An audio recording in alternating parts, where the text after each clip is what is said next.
D P کی report کے مطابق جو سالانہ مراعات مل رہی ہے ساری اشرافیہ کو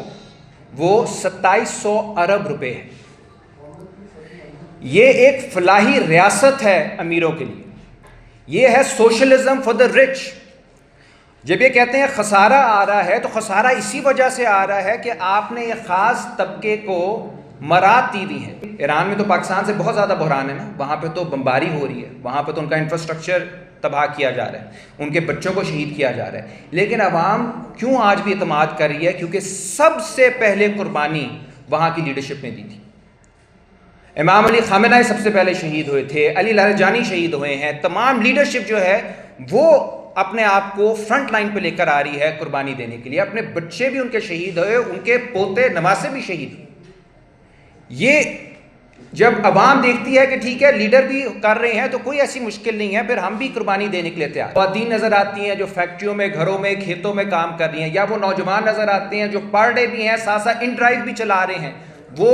ان امیروں کی عیاشیوں کا بوجھ اتار رہے ہیں۔ مختصراً میں کچھ آپ کے سامنے اعداد و شمار بھی رکھنا چاہوں گا۔ ابھی جو اس وقت تیل کی کمپنیاں ہیں پاکستان میں،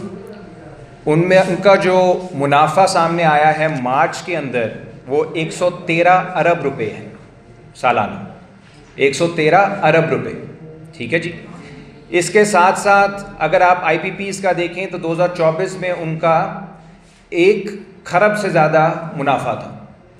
جو بینک ہیں کمرشل بینکس، ان کا 600 ارب سے زیادہ منافع آیا ہے، اور 2023 کے اندر پارلیمنٹری کمیٹی نے یہ کہا تھا کہ کم از کم 65 ارب کی کرپشن ہوئی ہے۔ جو عسکری ادارے ہیں ان کا تقریباً $60 بلین کی ملکیت ہے، تقریباً آپ کا 1,500 ارب روپیہ بنتا ہے۔ اور یو این ڈی پی کی رپورٹ کے مطابق جو سالانہ مراعات مل رہی ہے ساری اشرافیہ کو وہ 2700 ارب روپے ہے۔ یہ ایک فلاحی ریاست ہے امیروں کے لیے، یہ ہے سوشلزم فار دا رچ۔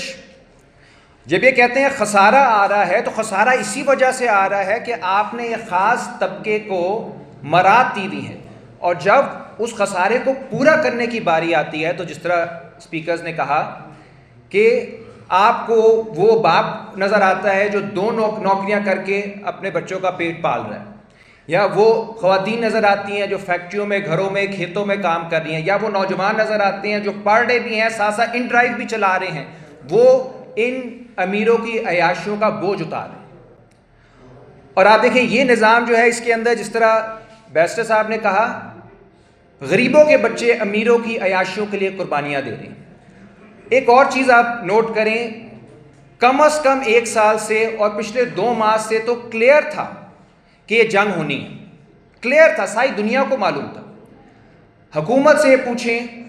کہ کیا پلاننگ تھی؟ کیا آپ نے کہا کہ جی ہم قربانی پوری ایز اے قوم قربانی دیں گے،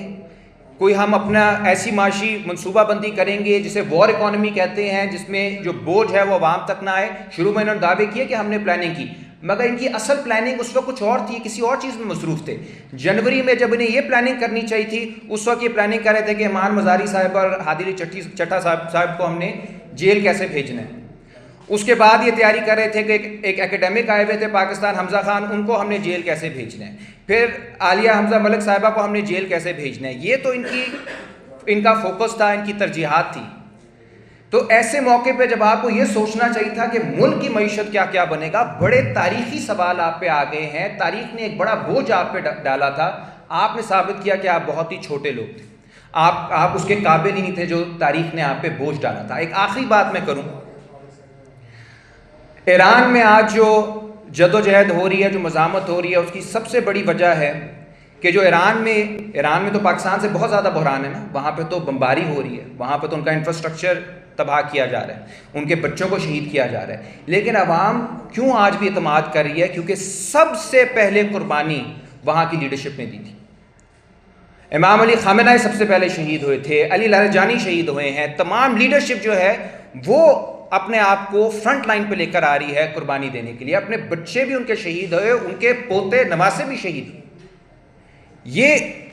جب عوام دیکھتی ہے کہ ٹھیک ہے لیڈر بھی کر رہے ہیں تو کوئی ایسی مشکل نہیں ہے، پھر ہم بھی قربانی دینے کے لیے تیار ہیں۔ ہمارے یہاں 12 ارب کا جہاز لیا جا رہا ہے، 13 کروڑ کی گاڑیاں لی جا رہی ہیں، پوری پلاننگ کی جا رہی ہے کہ کس طرح سے اس بحران کو جو پاکستان کا بحران ہے اسے صرف محنت کش کا بحران بنا دیا جائے۔ آج ہمیں تحریک تحفظ عیان پاکستان کی طرف سے بھی، اور جس طرح secretary general P T I barrister Salman Akram Raja صاحب نے کہا ہے جو سب ملک کی سب سے بڑی پارٹی ہے، ان کی طرف سے بھی کلیئرلی یہ میسج دینا پڑے گا کہ جو آپ نے فلاحی ریاست بنائی ہوئی ہے اشرافیہ کے لیے، جس کا مقصد یہ بن گیا ہے کہ غریبوں کے بچوں کو قربان کرنا ہے امیروں کی عیاشیوں کے لیے، اس فلاحی ریاست کو توڑا جائے اور حقیقی فلاحی ریاست بنائی جائے جس میں مزدوروں کو، کسانوں کو، غریبوں کو، محنت کشوں کو تحفظ حاصل ہو۔ اور ہم یہ کہیں کہ قربانی دینے کے لیے ہم بھی تیار ہیں، محنت کش بھی تیار ہے، مڈل کلاس بھی تیار ہے، لیکن اس بار اکیلی قربانی نہیں دیں گے، اس بار قربانی جاگیرداروں کو بھی دینی پڑے گی، ججوں کو بھی دینی پڑے گی، جرنیلوں کو بھی دینی پڑے گی، سیاستدانوں کو بھی دینی پڑے گی۔ بہت بہت شکریہ۔